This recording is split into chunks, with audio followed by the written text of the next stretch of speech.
बहुत साल पहले उत्तर प्रदेश के एक दूर दराज गांव में, जहां जंगल की छाया घरों पर पड़ती थी, वहां एक श्राप ने पूरे गांव को अपनी चपेट में ले लिया था। गांव का नाम था करमपुर। यहाँ के लोग सादा जीवन जीते थे, लेकिन रातें हमेशा डरावनी होती। पुरानी कहानियां कहती हैं कि गांव के बीचों बीच एक पुराना कुआं है, जहां से कभी एक औरत की आत्मा निकलती है।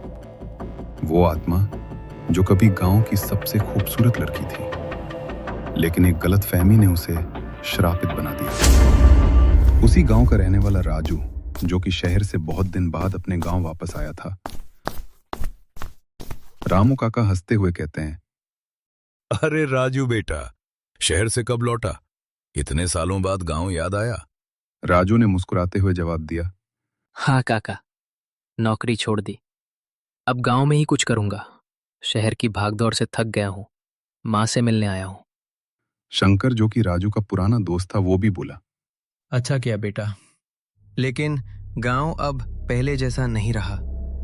वो पुराना कुआं, रात को वहां से अजीब आवाजें आती हैं। लोग कहते हैं वो लक्ष्मी की आत्मा है।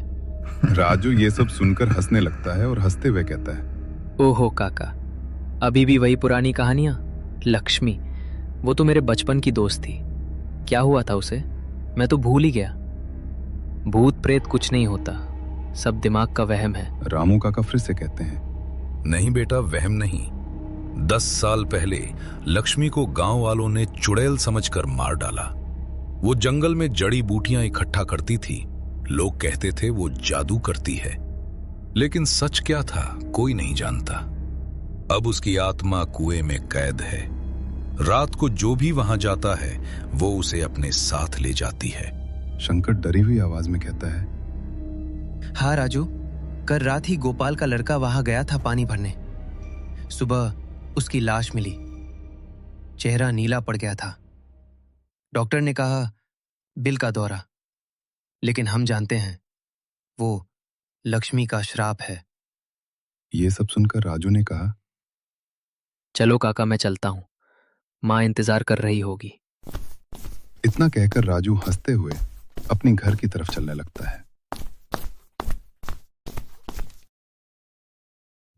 शाम हो जाती है।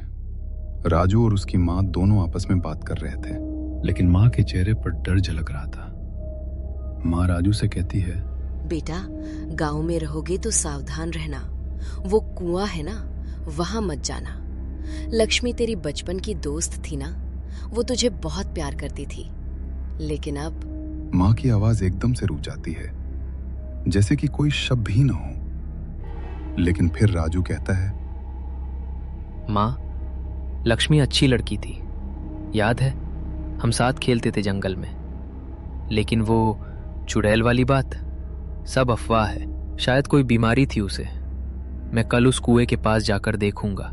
इतना सुनकर माँ एकदम घबरा जाती हैं और राजू से कहती है, नहीं बेटा, वहां कभी मत जाना। लोग कहते हैं वो आत्मा रोज रात को निकलती है, तेरे जैसे जवान लड़कों को बुलाती है।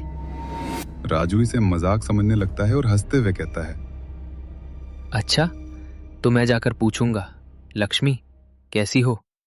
इतना कहकर राजू हंसने लगता है, लेकिन माँ के चेहरे पर डर और चिंता दोनों साफ साफ झलक रही थी। अगले दिन राजू की जिज्ञासा उसे कुएं तक खींच लाई। गांव सो चुका था, लेकिन जंगल जाग रहा था। कुआं पुराना था, टूटा हुआ, और चारों तरफ घास थी। कुछ नहीं है यहाँ, बस पानी और अंधेरा। लक्ष्मी, अगर तू सच में है तो दिखा खुद को। अचानक कुएं से पानी की छप छप की आवाज आती है और एक औरत की छाया ऊपर आती है। लंबे बाल, पीला चेहरा, लेकिन सुंदर। वो छाया कोई और नहीं बल्कि लक्ष्मी की आत्मा थी। वो प्यार से राजू की तरफ देखती है और कहती है, राजू, तू आया? इतने सालों बाद मैं इंतजार कर रही थी। राजू डरकर तुरंत पीछे हट जाता है। कौन? लक्ष्मी, तुम जिंदा हो? तुम तो मर गई थी ना? लक्ष्मी कहती है, जिंदा? नहीं राजू, गांव वालों ने मुझे मार डाला। तू शहर चला गया था ना, मैं अकेली थी। वो कहते थे मैं चुड़ैल हूं क्योंकि मैं जड़ी बूटियां बनाती थी, लेकिन सच ये था कि मैं तेरे लिए इंतजार कर रही थी। तूने कहा था शहर से लौटकर शादी करेंगे। राजू भावुक हो जाता है और कहता है, हाँ लक्ष्मी, याद है, लेकिन मैं नौकरी में व्यस्त हो गया। मुझे माफ कर दो। माफ? गांव वालों ने मुझे कुएं में फेंक दिया, श्राप दिया कि मैं यहां कैद रहूं। अब मैं हर जवान लड़के को बुलाती हूं क्योंकि वो मुझे तुम्हारी तरह लगते हैं। लेकिन तू असली है। मेरे साथ आ, हम साथ रहेंगे हमेशा। इतना सुनने के बाद राजू की सांसें अटक जाती है और डर उसके चेहरे पर साफ दिखने लगता है। राजू डरते हुए कहता है, नहीं लक्ष्मी, ये गलत है। तू मर चुकी है, मुझे जाने दे। लक्ष्मी हंसती है और अचानक राजू के पैर जमीन से ऊपर उठने लगते हैं। वो हवा में ही कुएं की तरफ खुद आने लगता है। काफी देर तक जब राजू की मां राजू को नहीं देखती है तो वो रोने लगती है और बहुत इधर उधर ढूंढने लगती है। मेरा राजू कल कुएं की तरफ गया था, वो लौटा नहीं। तभी शंकर कहता है, मैंने मना किया था कि मत जाना वहां पर, वो आत्मा बहुत ताकतवर है। राजू की मां गांव वालों से कहती है, आप लोग मेरे राजू को बचा लो, मेरा उसके सिवा कोई नहीं है।